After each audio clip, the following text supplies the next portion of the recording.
ভারতের ওপর দিন দিন ডোনাল্ড ট্রাম্পের চাপ বাড়ছেই, তবে এই চাপের বেশিরভাগই মানসিক, যা নিতে পারছে না নরেন্দ্র মোদীও।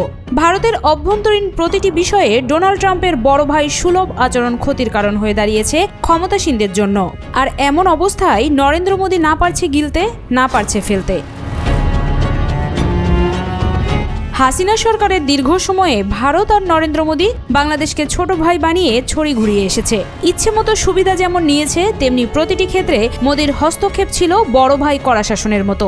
হাসিনা সেটা মেনেই নিজেকে সঁপে দিয়েছিল মোদীর একতরফা সিদ্ধান্তের বিকিকিনিতে। বাংলাদেশের মতোই অবস্থা এখন ভারত আর মোদী সরকারের। তবে হাসিনার পতনের পর বাংলাদেশ মেরুদণ্ড সোজা করে দাঁড়িয়েছে। ন্যায্যতা আর সমতার বিষয়ে কোনো আপোষ করছে না ভারতের সঙ্গে, কিন্তু নরেন্দ্র মোদী সেটাও পারছেন না। কারণ তার উপর থাবা পড়েছে বিশ্ব মোড়লের, যেখানে ন্যায্যতা আর সমতা তো দূরের কথা, হুকুম তামিল না করলেই এক থাবায় দাগ বসিয়ে দেবে যুক্তরাষ্ট্র। সেটা ভালো করেই জানেন নরেন্দ্র মোদী। তাই তো মাথা চুলকে সুবোধ বালকের মতো কেবল অর্ডার মেনে নিতে হচ্ছে।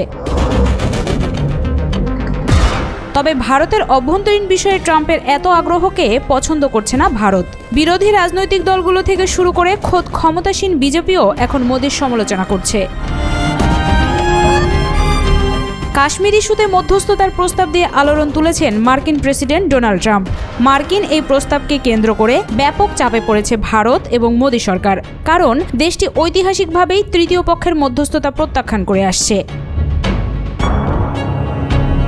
সম্প্রতি সামাজিক যোগাযোগ মাধ্যমে ট্রাম্প জানান, ভারত ও পাকিস্তান 4 দিনের সীমান্ত উত্তেজনার পর পূর্ণ ও তাৎক্ষণিক যুদ্ধবিরতিতে সম্মত হয়েছে, যা মার্কিন মধ্যস্থতায় সম্ভব হয়েছে। ট্রাম্প আরও বলেন, 1000 বছরের দ্বন্দ্বের অবসান ঘটিয়ে কাশ্মীর সংকটের সমাধানে আমি দুই দেশকে সহায়তা করতে প্রস্তুত। আমি দ্রুতই এই বিষয়ে দুই দেশের সঙ্গে আলোচনায় বসব।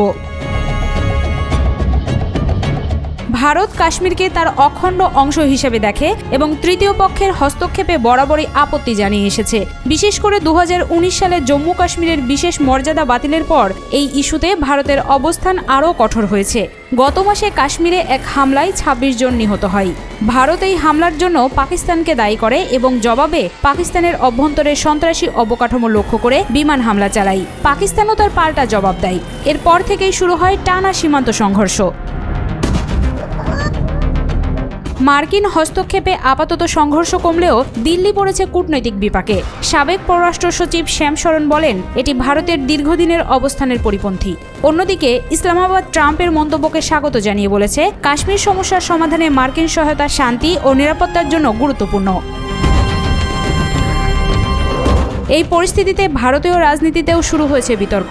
বিরোধী কংগ্রেস জানতে চায়, তবে কি ভারত তৃতীয় পক্ষের মধ্যস্থতা গ্রহণ করছে? ভারত পাকিস্তান কূটনৈতিক চ্যানেল কি আবার খুলছে? মার্কিন পররাষ্ট্রমন্ত্রী মার্কো রুবিও বলেছেন, দুই দেশ একটি নিরপেক্ষ স্থানে আলোচনায় সম্মত হয়েছে। তবে এই খবর দিল্লির জন্য ছিল সম্পূর্ণ অপ্রত্যাশিত। পররাষ্ট্রমন্ত্রী এস জয়শঙ্কর কঠোরভাবে জানান, সন্ত্রাসবাদের বিরুদ্ধে ভারতের অবস্থান দৃঢ় এবং আপোষহীন। এটি আগামীতেও বজায় থাকবে। বিশ্লেষকরা বলছেন, দিল্লি এখনই কোনো দ্বিপাক্ষিক আলোচনায় ফিরছে না। চীনের প্রভাব মোকাবেলায় যুক্তরাষ্ট্র ভারতের উপর নির্ভর করছে। কোয়াড জোটে ভারত একটি গুরুত্বপূর্ণ অংশীদার। এমন পরিস্থিতিতে মার্কিন চাপ সামাল দিতে কৌশলী হতে হবে মোদী সরকারকে। বিশ্বের সবচেয়ে বড় বাণিজ্য অংশীদার যুক্তরাষ্ট্রের সঙ্গে ভারতের বছরে প্রায় $130 বিলিয়ন বাণিজ্য রয়েছে। এমনকি ট্রাম্পের মন্তব্যের মাঝেও দুই দেশের মধ্যে একটি বাণিজ্য চুক্তি নিয়ে আলোচনা চলছে। কাশ্মীর ইস্যুতে আন্তর্জাতিক চাপও বাড়ছে। তবে ভারতের জন্য এখন সবচেয়ে বড় চ্যালেঞ্জ কূটনৈতিক ভারসাম্য বজায় রেখে জাতীয় স্বার্থ রক্ষা করা।